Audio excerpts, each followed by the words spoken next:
9টা, আর আমার এই লেভেলের টক খেতে ইচ্ছে করছিল যে আমি আমার ভাইকে নিয়ে চলে গেছি আমাদের নতুন পাড়ার মোড়ে। পেয়ে গেছি গাইজ ফুচকা, দেখতেই পাচ্ছ। এখন আমি ফুচকা খাবো গাইজ। আজকে আমার এই লেভেলের টক খেতে ইচ্ছে করছিল যে আমি রাত্রেবেলা 9টার দিকে আমার চলে গেছি আমার ভাইকে নিয়ে ফুচকা আনতে। তো এই যে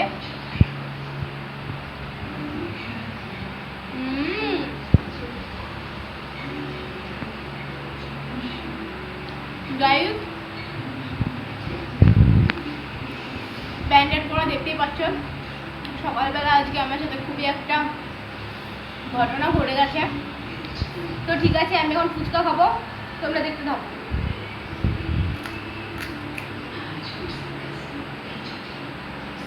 কত একটা টেস্ট না গাইজ এই ফুচকাটা। ঠিক আছে, যেটা পেয়েছি সেটাই।